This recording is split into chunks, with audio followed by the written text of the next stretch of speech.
Hi hello నమస్తే welcome to iDreams. నేను మీ Madhuri. Sugar వ్యాధి మనకి ఇప్పుడు తరచూ కూడాను 30 ఏళ్ళు నిండిన వాళ్ళలో ఎక్కువగా బాధిస్తున్న వ్యాధి. మరి ఈ వ్యాధిని నియంత్రించుకోవచ్చా? ఒకవేళ వచ్చిన తర్వాత దీన్ని ఎలా కంట్రోల్ చేసుకోవాలి? ఎటువంటి మెడిసిన్స్ యూస్ చేసుకోకుండా ఆ మెడిసిన్స్ని ఆపి, అంటే మెడిసిన్స్ ఎవరైతే యూస్ చేస్తున్నారో ఆ మెడిసిన్స్ ఆపి, లేదు అంటే కంప్లీట్గా మెడిసిన్స్ని పక్కన పెట్టి ఎలా ముందుకెళ్ళాలి? అలాగే ఇంట్లోనే మనకు దొరికిన చిన్న చిన్న వస్తువులతో మనకి షుగర్కి ట్రీట్మెంట్ మనం ఇంట్లోనే ఎలా చేసుకోవాలి? ఇవన్నీ చెప్పడానికి డాక్టర్ శ్రీఎల్ వెంకట్రావు గారు మనతో పాటు ఉన్నారు. ఆయన అడిగి తెలుసుకుందాం. నమస్తే సార్. నమస్తే డాక్టర్ గారు, షుగర్ వ్యాధి ఇప్పుడు 30లో పడ్డారు అంటే వాళ్ళకి మ్యాక్సిమంగా కనిపిస్తున్న ఒక వ్యాధి. అది ఏంటి అంటే జీవన శైలిలో బీపీ షుగర్లు ఎలా అయిపోయాయి అంటే, ఒక బీపీయా షుగరా ఓకే అది కామన్, జలుబు దగ్గు ఎలా వస్తుందో అవి కూడా అంత కామన్ అయిపోయాయి. కాకపోతే అవి లాంగ్ టర్మ్లో మనిషి శరీరం పైన, మనిషి ఆరోగ్యం పైన తీవ్ర ప్రభావం చూపిస్తున్నాయి. మరి అయితే షుగర్ వ్యాధికి సంబంధించి మనకి రివర్స్ షుగర్ని ఎలా చేసుకోవాలి, అలాగే షుగర్ వ్యాధిని ఒక్కసారి మనం డయాగ్నోస్ చేసిన తర్వాత దానికి ఎలాంటి రెమెడీస్ యూస్ చేయాలంటారు? షుగర్ అనేది అది అసలు జబ్బే కాదు, మనం కొనుక్కు తెచ్చుకుందే. మన పూర్వీకులు ఒక తరం ముందుకెళ్తే చక్కగా నడిచేవారు. ఆటోలు లేవు, బస్సులు లేవు, నడిచేవారు. నడిచినంతకాలం షుగర్ లేదు కదా. పోయి నడితో పాటు సైకిల్ దొక్కేవారు. అసలు ఇప్పుడు ఎవరైనా సైకిల్ దొక్కేవాళ్ళు ఉన్నారా? గ్రామాల్లో కానీ పట్టణాల్లో కానీ ఎవరైనా సైకిల్ దొక్కేవాళ్ళు ఉన్నారా? అంతే ఎక్కడము. చివరికి రైతులు, వ్యవసాయ కూలీలు కూడా ఇంటి దగ్గర బయలుదేరి పొలం గట్టు దాకా బైక్ మీద వెళ్ళటం, ఇంకా ధనిక వర్గాలు అయితే కారులో వెళ్తాం. మరి ఇంకా వ్యాయామం ఎక్కడుంది? అంటే మనం కొనుక్కు తెచ్చుకుంది కదా. వ్యవసాయ కూలీలు గతంలో ఇంటి దగ్గర నుంచి పొలం వరకు నడిచి వెళ్ళేవారు. ఈ రోజున వ్యవసాయ కూలీలు ఏమంటున్నారు? అయ్యా ఆటో పెట్టండి, ఆటోలో ఎక్కొస్తామంటున్నారు. అంటే పొలం దాకా ఊరి నుంచి, వాళ్ళ ఇంటి నుంచి ఆటోలో. ఆటో కాకపోతే ట్రాక్టర్ పెట్టమంటున్నారు. ట్రాక్టర్ దాంట్లో టైలర్లో ఎక్కి వెళ్తున్నారు, నడకలేదు. కనుక ఒకప్పుడు షుగర్ అంటే ఇదేదో ధనిక వర్గాలకు మాత్రమే వచ్చేది అనుకున్నారు. ఇవాళ కడు పేదలకి, నిరుపేదలకి, కూలీలకు, వ్యవసాయ కార్మికులకు వస్తూ ఉంది. ఎందుకంటే ఇవాళ అంటే పనులు చేయటంలా 30 ఏళ్ళోళ్ళే కాదు సార్, అంతకన్నా తక్కువ ఉన్న ఏజ్ ఉన్న వాళ్ళకి కూడాను ఇప్పుడు షుగర్ అనేది కనిపిస్తుంది. అంటే గరిష్టంగా 30 ఏళ్ళు అనేది ఒక ప్రామాణికం. ఇప్పుడు శ్రామిక వర్గానికి రాదు, ఇది పేదవాళ్ళ జబ్బు కాదు, అబ్బా కోటీశ్వర్ల జబ్బు అనుకునేవారు, అందుకే షుగర్ అనేవారు. ఇప్పుడు ఏమైంది? మరి కూలి పని చేసుకునే వాళ్ళకు కూడా వస్తుంది. ఎందుకు వస్తుంది? ఇంతకుముందు ఏదైనా తవ్వాలంటే చేతిలో పార ఉండేది, పలుగు ఉండేది, గడ్డపార పలుగు ఉండేది. ఇవాళ బరువులు మోసేవారు. ఇప్పుడు ఏమీ లేదు, బరువులు ఎత్తాలంటే మిషను, చేత్తో బరువులు ఎత్తే పని లేదు. వ్యవసాయ పనులన్నీ కూడా యాంత్రీకరణ జరిగింది. అందువల్ల మనం శారీరక శ్రమ లోపించటం వల్ల ఈ షుగర్ ఎక్కడ చూసినా, ఏ ఇంట్లో చూసినా, పట్టణాలు లేదు, నగరాలు లేదు, ధనిక వర్గాలు, పేద వర్గాలు అందరికి వచ్చేస్తూ ఉంది. ఈ షుగర్ వ్యాధి బరువు అధికంగా ఉన్న వాళ్ళకి వస్తుంది. ఓకే. కనుక బరువుకి షుగర్కి లింక్ ఉంది. బరువు అధికంగా ఉన్న ప్రతి ఒక్కరూ కూడా థైరాయిడ్ గ్రంథి ఏమైనా సరిగా పనిచేస్తుందా లేదా తెలుసుకోవాలి. కనుక thyroid test T3, T4, TSH అనే పరీక్ష విధిగా చేయించుకుని, థైరాయిడ్ లోపం ఉన్నప్పుడు థైరాయిడ్ ట్యాబ్లెట్లు వాడితే బరువు తగ్గుతారు. అంటే డయాబెటిక్స్ ఉన్న వాళ్ళందరికీ థైరాయిడ్ వచ్చే అవకాశాలు ఉంటాయంటారా సార్? అంటే ఇప్పుడు ఎట్లయితే షుగరు, బీపీ అన్నదమ్ములో బరువు అధికంగా ఎవరైనా ఉన్నా చాలామంది చెప్తారు, నేను గుప్పిడి అన్నమే తింటానండి, ఇంతలా ఉన్నానేంటి అంటారు. గుప్పిడి అన్నము ఇంతలా ఉండడానికి కారణం ఏంటంటే థైరాయిడ్ గ్రంథి సరిగా పనిచేయటం లేదు. కనుక బరువు తగ్గటం అనేది షుగర్ నియంత్రణకు చాలా కీలకము. థైరాయిడ్ చేయించాం, నార్మల్ ఉంది, దాంట్లో సమస్య లేదు. అప్పుడు బరువు తగ్గడానికి ప్రకృతి ప్రసాదించిన మహాబీర విత్తనాలు అని ఉన్నాయి. ఇవి వన తులసి గింజలు. రాత్రిపూట ఒక స్పూను గింజలను గ్లాసు నీళ్ళల్లో నానబెట్టి, రాత్రంతా నానిన తర్వాత ఉదయం పరగడుపున ఈ గింజలు నీళ్లు కలిపి తాగేస్తే చక్కగా బరువు తగ్గుతారు. బరువు తగ్గితే నిదానంగా షుగర్ కూడా తగ్గిపోతుంది. బరువుకి షుగర్కి లింక్ ఉంది. తర్వాత ఈ మధ్య కాలంలో చిన్న పిల్లలకి యుక్త వయసులో కూడా షుగర్ వస్తుంది. దాన్ని టైప్ 1 డయాబెటీస్ అంటారు. ఆ టైప్ 1 డయాబెటీస్ అనేది మందులు లేకుండా దాన్ని నియంత్రించడం కష్టం. చిన్న వయసులో వచ్చే షుగర్ వ్యాధికి ఇన్సులిన్ తప్పదు. అది ఇన్సులిన్ ఆధారిత షుగర్ అంటారు. అయితే అదృష్టవశాత్తు 100 మందికి షుగర్ ఉంటే 90 మందికి ఈ టైప్ 2 డయాబెటీస్ అంటే 40 ఏళ్ళు దాటి బరువు ఎక్కువ ఉన్న వాళ్ళకి వస్తూ ఉంటుంది. ఆ విధంగా బరువు నియంత్రణ ముఖ్యం. ఆహార నియమాలు 1983లో అన్న ఎన్టీ రామారావు ముఖ్యమంత్రి కాకముందు ఉత్తరాంధ్రలో, రాయలసీమలో, తెలంగాణలో ప్రజలంతా ఏం తినేవారు? రాగి, జొన్న, సజ్జ, కొర్రలు, అరిగెలు, సామెలు, ఊదలు. ఇవి తిన్నంత కాలము ఈ షుగర్ వ్యాధి అడ్రస్ ఉండేది కాదు. అన్న ఎన్టీఆర్ ఏం ఆలోచించాడు? ధనిక వర్గాలే బియ్యం తింటున్నారు, పేదోళ్ళంతా ఈ గింజలు, ఈ చిరుధాన్యాలు తింటున్నారు. ఇప్పుడు చిరుధాన్యాలు చాలా చౌకగా ఉండేవి. చిరుధాన్యాల గురించి అవగాహన కలిగి చిరుధాన్యాల రేటు మంటెత్తిపోతా ఉంది. బియ్యం రేటు కంటే 4 రెట్లు ఉంది. ఆ రోజుల్లో పేదవాళ్ళు తర్వాత కిలో బియ్యం ఖరీదు 10 రూపాయలు ఉంటే ఇవి కిలో రూపాయి 2 రూపాయలు ఉండేది. ఆయన పెద్ద మనసుతో సమానత్వం కావాలి, పేదవాడికి కూడా బియ్యం ఇవ్వాలని కిలో 2 రూపాయల బియ్యము. ఇక తదుపరి పోటీపడి కిలో రూపాయికి బియ్యం. ఇవాళ మోడీ గారు అయితే ఆయన ఉచితంగా ఇస్తున్నాడు. గత 3 సంవత్సరాలుగా ఆయన కోవిడ్ వచ్చినప్పటి నుంచి నేటి వరకు కూడా పేదవాళ్ళకి నెలకి 5 కేజీల చొప్పున ఉచితంగా బియ్యం ఇస్తున్నాడు. ఈ బియ్యం తింటున్నాం, చక్కగా షుగర్ని పెంచుకుంటున్నాం.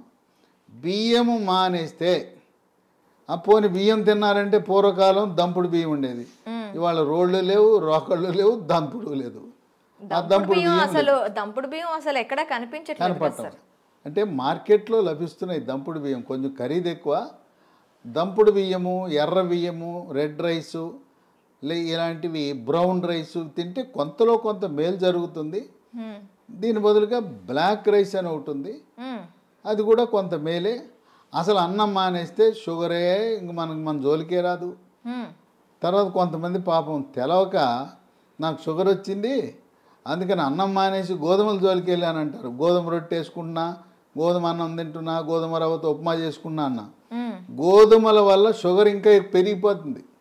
అన్నములో, వరి అన్నములో ఉండే పిండి పదార్థం కంటే గోధుమలో రెట్టింపు ఉంది. కనుక మనకి 2 శత్రువులు ఉండారు.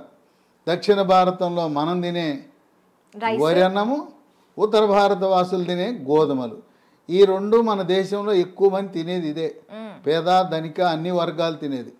ఈ రెండింటినీ మానేసి రాగి, జొన్న, సజ్జ, కొర్రలు, అరిగెలు, సామెలు, ఊదలు జావరూపాన అన్నమో లేదు పిండి చేసి పుల్కాలు, రొట్టెలు చేసుకుని తింటే షుగర్ పరారవుతుంది, అసలు షుగరే రాదు. కనుక మనం తీసుకునే ఆహార నియమాలు అనేది చాలా ముఖ్యం. వీటితో పాటు వ్యాయామం చేయాలి. నడక ముఖ్యం. యోగా, ప్రాణాయామము, ధ్యానము, నడక. ఇప్పటికైనా షుగర్ ఉన్నవాళ్ళు మీకు బైక్ ఉండొచ్చు కాక, కారు ఉండొచ్చు కాక, ఉన్న ఒక సైకిల్ కొనండి. కొత్త సైకిల్ ఒకటి కొని తొక్కండి.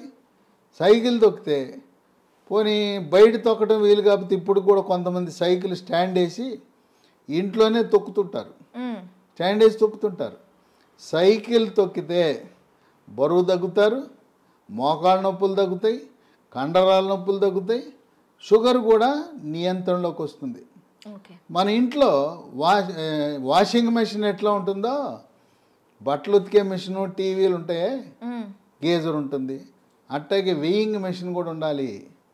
ప్రతిరోజు ఇంట్లో ఉన్న ప్రతి ఒక్కరు కూడా బరువు చూసుకోవాలి. ఇది ఎక్కడా కనపడదు. వాషింగ్ మెషిన్ కొన్నవాళ్ళు వెయింగ్ మెషిన్ ఎంత ఉంటుంది చూడండి. వెయింగ్ మెషిన్తో మరీ ముఖ్యంగా షుగర్ ఉన్నవాళ్ళు వెయింగ్ మెషిన్ తప్పనిసరి. దాంతోపాటు ప్రతిరోజు మన షుగర్ ఎంత ఉందో చూసుకునే చిన్న పెద్ద ఖరీదు ఉండదు, 700 రూపాయలు. గ్లూకోమీటర్ అనే పరికరము, దాంతో చూసుకోవాలి. అట్లాగే షుగర్ నియంత్రణ గత 3 నెలలుగా ఎలా ఉన్నది అని చేసే ఒక పరీక్ష ఉన్నది. దాని పేరు HbA1c పరీక్ష. ఆ పరీక్ష 3 నెలలకు ఒకసారి చేసినప్పుడు 7 కంటే తక్కువ ఉంటే నియంత్రణ బాగున్నది అని అర్థమవుతుంది. ప్రతి మంత్లో కూడా చేస్తారా సార్ ఇది? కాదు, 3 నెలలకు ఒకసారి చేయాలి. ఓకే. ప్రతి నెల అవసరం లేదు, 3 నెలలకు ఒకసారి. మా ఇంటి పక్కనే ల్యాబొరేటరీ ఉందని గ్లూకోమీటర్ కొనటం మాత్రం మానకూడదు. మన ఇంటి పక్కన ల్యాబొరేటరీ ఉంటే HbA1c పరీక్ష చేయించుకోండి. ఈ చిరుధాన్యాల గురించి చెప్పాను. చిరుధాన్యాలతో చేసే బిస్కెట్లు, చాక్లెట్లు అందుబాటులోకి వచ్చినాయి. లీ హెల్త్ అనే కంపెనీ వాళ్ళు మిల్లీ కుక్కీస్ అని బిస్కెట్లు తయారు చేశారు. ఇవి 3 పూట్ల 3 తినచ్చు. ఈ బిస్కెట్లు తింటే షుగర్ పెరగదు. అట్లాగే చాక్లెట్ రూపాన మిల్లీ న్యూట్రీ బార్ అని, ఇవి తయారు చేసేది కేంద్ర ప్రభుత్వ అధీనంలో ఉండే సంస్థ, మార్కెటింగ్ చేసేది లీ హెల్త్ అనే కంపెనీ. ఇవి కూడా షుగర్ ఉన్న వాళ్ళు తినటం చాలా మేలు జరుగుతుంది. ఇవి కావాల్సిన వాళ్ళకి ఒక నంబర్ ఇస్తాను, వాళ్ళకి ఫోన్ చేయండి. 9502897374 95028973774. కనుక ఈ చిరుధాన్యాలు ఈరోజు మనకు చాలా కీలక పాత్ర పోషిస్తున్నాయి. చిరుధాన్యాలు నమ్ముకోండి. షుగర్కి అసలు మందులు అవసరం లేదు. అయితే ఇంట్లో మనకి ఏమైనా ఉన్నాయా సార్ చిట్కాలు? ఇంట్లో చిట్కాలు ఉన్నాయి. మీకు ఎవరైనా మీకు కొన్ని లక్షణాలు కనపడినప్పుడు ఒంటి మీద నల్లటి రంగు, మెడ ముందు బాగా నల్లగా అవుతుంది, లేదా కంటి మీద రెప్పల మీద కురుపులు, మూత్రంలో చీమకణాలు, మహిళలకైతే తరచుగా వైట్ డిశ్చార్జ్ తెలిపోవటం, ఇలాంటి లక్షణాలు కనపడి షుగర్ పరీక్ష ఏమి తినకుండా చేయించినప్పుడు షుగర్ మొట్టమొదటిసారిగా బయటపడితే మీరేమి నిరాశ నిస్పృహకు గురవద్దు. అసలు ముందు డాక్టర్ రాసేస్తాడు, పేజీ నిండా రాసేస్తాడు మందులు, రాంచుకోండి. ఆయన కొనమంటే సార్ డబ్బులు లేవండి తర్వాత కొంటానండి. ఎందుకంటే డాక్టర్ రాసి ఇచ్చినాక నా మందుల షాప్ ఉంది అక్కడే కొని అంటాడు. మీరు ఆయన ఎందుకు ఇబ్బంది పెట్టడం? నేను వాడనంటే బాధపడతాడు. డాక్టర్ రాసిస్తాడు, మీరు వాడద్దు, మందులు కొనద్దు, డబ్బులు లేవని చెప్పండి, అప్పు ఇస్తానంటే అప్పు తీసుకోనని చెప్పండి. అసలు మందులే అవసరం లేదు. టైప్ 2 డయాబెటీస్ కొత్తగా బయటపడితే మందులు లేకుండా నియంత్రించవచ్చు. బరువు తగ్గండి, ఆహార నియమాలు పాటించండి. నేను చెప్పినట్టుగా అన్నముకి గోధుమలకు స్వస్తి పలికి మనం కేవలం చిరుధాన్యాలు మాత్రమే వాడుతూ ఇంట్లో వాడుకోవటానికి 10 రకాల గృహ వైద్యాలు, చిట్కా వైద్యాలు, హోమ్ రెమెడీస్ ఉన్నాయి. 10 అవసరంలా. మీకు నచ్చినవి మెచ్చినవి 1, 2, 3 చూసుకోండి. మీకు ఏది బాగుంటే వాడండి. బ్రహ్మాండంగా ట్యాబ్లెట్లు లేకుండా, ఇన్సులిన్ లేకుండా 100కి 100 పాళ్ళు షుగర్ నియంత్రణ అవుతుంది. అంతేకాదు మాకు తెలవకుండా పిచ్చాళ్ళలాగా మేము మొదలెట్టేసామండి, డాక్టర్ గారు రాసి ఇచ్చాడు, గత 3 ఏళ్ళుగా 4 ఏళ్ళుగా మేము వాడుతున్నామంటే 5 సంవత్సరాలుగా ట్యాబ్లెట్ వాడుతున్న వాళ్ళకు కూడా షుగర్ని రివర్స్ చేయొచ్చు, డయాబెటీస్ని రివర్స్ చేయొచ్చు. ఇది వైద్య పరిశోధనలో నిర్ధారించడం జరిగింది. ఇక 15-20 ఏళ్ళు ఉంటే డోస్ తగ్గించవచ్చు, ట్యాబ్లెట్ల డోస్ తగ్గించవచ్చు, ఇన్సులిన్ డోస్ తగ్గించవచ్చు, కానీ పూర్తిగా మానలేం. గృహ వైద్యాలు 10 ఉన్నాయి. మొట్టమొదటిది తమలపాకు. తమలపాకు పొద్దున ఒక 2 తమలపాకులు, రాత్రి ఒక తమలపాకులు ఉట్టిది నవలాలి, దాంట్లో ఏం వేసుకోకూడదు. ఇక 2 మెంతిపొడి. ఉదయం 1 స్పూను మెంతిపొడి, రాత్రి 1 స్పూను మెంతిపొడి నీళ్ళలో కలుపుకొని తాగాలి. మెంతులు రాత్రిపూట నానబెట్టి నానిన మెంతులను నవిలేస్తూ ఆ నీళ్ళను కూడా తాగుతారు కొంతమంది. ఇదే కాకుండా మెంతులు 250 గ్రాములు, వాము 100 గ్రాములు, నల్ల జీలకర్ర 50 గ్రాములు, ఈ మూడింటిని విడివిడిగా దోరగా వేయించి చల్లారిన తర్వాత మూడింటిని కలిపి మిక్సీలో వేయాలి. పొడిని ఒక సీసాలో పెట్టుకుని ఉదయం 1 స్పూను, రాత్రి 1 స్పూను, అంటే దీంట్లో వేయవలసింది మెంతులు 250 గ్రాములు, వాము 100, జీలకర్ర మామూలు జీలకర్ర కాదు, నల్ల జీలకర్ర 50 వాడితే కొంచెం చేదు ఉంటుంది కానీ బ్రహ్మాండంగా పనిచేస్తుంది. కేవలం మెంతిపొడే కాకుండా ఈ 3 కలిపితే ఇక ఏ ట్యాబ్లెట్ అవసరమే ఉండదు. ఇక 3 ఇన్సులిన్ మొక్కలు దొరుకుతాయి. ఉదయం 1 కానీ 2 కానీ మీ అవసరాన్ని బట్టి గ్లూకోమీటర్ పరీక్షను బట్టి ఉదయం 1, 2 ఆకులు, రాత్రి 2 ఆకులు నవిలేయటమే. ఇంట్లో మొక్కలు పెట్టుకోండి, కుండీలో కూడా పెట్టుకోవచ్చు. నేల లేకపోయిన వాళ్ళు, అపార్ట్మెంట్ వాళ్ళు కూడా కుండీలో పెట్టుకోండి, ఇన్సులిన్ మొక్కను పెంచుకోండి. అవి మీ షుగర్ని నియంత్రిస్తాయి. ఇక 4 మన గ్రామాల్లో ఎక్కడ చూసినా జామ ఆకులు ఉంటాయి, జామ చెట్లు ఉంటాయి. జామ ఆకులు ఒక 8 ఆకులు తీసుకుని ఓ 1/2 లీటర్ నీళ్ళు తీసుకుని దాన్ని గ్యాస్ స్టవ్ మీద పెట్టి మూత పెట్టి సిమ్లో పెట్టి 1/2 గంట కాయాలి. జామ ఆకుల రసం నీళ్ళలోకి దిగి తెల్లగా ఉండే నీళ్లు కొంచెం గోధుమ రంగులోకి మారుతాయి. అవి ఉదయము రాత్రి జామ ఆకుల ఈ రసాన్ని తాగితే బ్రహ్మాండంగా నియంత్రించబడుతుంది. ఇక 5 జామ ఆకులు ఎలా వాడామో మామిడి ఆకులు 8 జామ ఆకులు బదులు 8 మామిడి ఆకులు ఉదయము రాత్రి వాడండి. ఇంకొక వరుస ఏంటంటే సోమవారం నాడు మీరు జామ ఆకులు వాడితే మంగళవారం మామిడి ఆకులు, రోజు మార్చి రోజు ఒక ఆకు వాడుతూ ఉండండి. లేదు ఇంకా కావాలంటే 3వ రోజు ఇన్సులిన్ ఆకులు వాడండి. ఇంకా నేను చెప్పాల్సిన అవసరం లేదు. ఒకసారి మీకు సూచిస్తే నాకంటే ఎక్స్పర్ట్లు మీరు ఈ చిట్కాలను ఎలా వాడాలి అనేది నేను చెప్పాల్సిన అవసరం లేదు. మీరే ఇంకా 10 మందికి చెప్పగలుగుతారు. ట్యాబ్లెట్ అవసరం లేదు. చిట్కాల గురించి మీరే ఇంకా మీ స్వీయ అనుభవాన్ని 10 మందికి పంచి ఇవ్వగలుగుతారు. ఇక 6 కాకరకాయ. కాకరకాయ రసము ఉదయము రాత్రి కొన్ని సందర్భాల్లో కాకరకాయ దొరకవు సీజన్ బట్టి. కాకరకాయ రసం కూడా షుగర్ని బాగా నియంత్రిస్తుంది. కాకరకాయ దొరకకపోతే హిమాలయ కంపెనీ వాళ్ళు కరేలా అనే ట్యాబ్లెట్ తయారు చేశారు కాకరకాయ నుంచి. ఉదయం 1 ట్యాబ్లెట్, రాత్రి 1 ట్యాబ్లెట్ వేసుకోవచ్చు. అమ్మో మెంతిపొడి నేను తినలేకపోతున్నానండి, చేదుగా ఉంటుందని అనే వాళ్ళకి ఇదే హిమాలయ కంపెనీ వాడు మేతి అని ఒక ట్యాబ్లెట్ తయారు చేశాడు. దాని పేరు మేతి. కంప్లీట్గా మనకి ఆయుర్వేద ప్రోడక్ట్స్ ఇవి. అది పొద్దున 1 ట్యాబ్లెట్, రాత్రి 1 ట్యాబ్లెట్, మెంతుల నుంచి చేసిన ట్యాబ్లెట్ వేసుకుంటే షుగర్ నియంత్రణ జరుగుతుంది. ఇక 7 ఆకాశ పండు, షుగర్ బాదం, స్కై ఫ్రూట్. ఇవి భారతదేశంలో లక్షలాది మంది వాడుతున్నారు. ఇదేంటి ఆకాశ పండు అని పేరెట్టారు ఎందుకంటే పెద్ద చెట్టు 100 అడుగులు ఎత్తి పెరుగుతుంది. దీనికి కాయ రాగానే కాయ నేలంక చూడకుండా పైకి చూస్తుంది. ఆ కాయ పైకి చూస్తుంది కనుక దీని ఆకాశం అంక కాయ చూస్తుంది కనుక ఆకాశ పండు అని. ఇది షుగర్ని తగ్గిస్తుంది కనుక షుగర్ బాదం అని పెట్టారు. ఇవి గింజలు లభిస్తాయి. 2 గింజలు, పొద్దున 1 గింజ, రాత్రి 1 గింజ. ఆకాశ పండు యొక్క గింజ పై నుండే గోధుమ రంగు పొరను తొలగించి తెల్లగా ఉంటుంది లోపలికి. ఆ గింజని ట్యాబ్లెట్ మింగినట్టు మింగాలి. అది ఏమన్నా నవిలారా, కషాయమే. అంత చేదు అధికంగా ఉంటుంది. దీనివల్ల అనేక మంది ప్రయోజనం పొందారు. ఇక 8 పన్నీర్ పూలు విత్తనాలు అని ఉంటాయి. వీటిని 15 విత్తనాలు రాత్రిపూట 1 గ్లాసు నీళ్ళలో వేసి నానబెట్టాలి. పొద్దున్నే చింతపండు నుంచి మనం పులిహార చేసుకోవడానికి చింతపండు రసం ఎలా తయారు చేస్తాం, పిసుకుతామా? అలా గింజలను పిసికేస్తే రసం వస్తుంది. రసం వచ్చిన తర్వాత వడపోసి ఆ నీళ్లు తాగితే బ్రహ్మాండంగా పన్నీర్ పూలు ఈ రసంతో కూడా షుగర్ నియంత్రణ బాగా జరుగుతుంది. 9 పనస పొడి. దోరగా పండింది.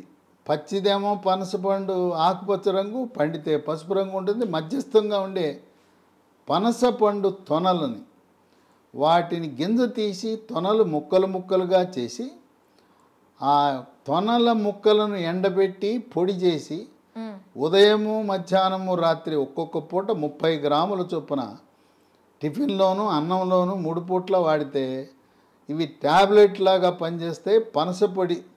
మాకు ఈ ఓపిక లేదండి, పనసకాయలు తెచ్చుకోలేము, ఎండబెట్టుకోలేమనే ఒకరికి అమెజాన్లో ఇది దొరుకుతుంది. దీన్ని జాక్ ఫ్రూట్ అంటారు. జాక్ ఫ్రూట్ 365 అనే బ్రాండ్తో పనస పొడి లభిస్తుంది. అది కొని వాడుకోవచ్చు. ఇక 10 వేప చెట్లు ఎక్కడ పడితే అక్కడ ఉంటాయి.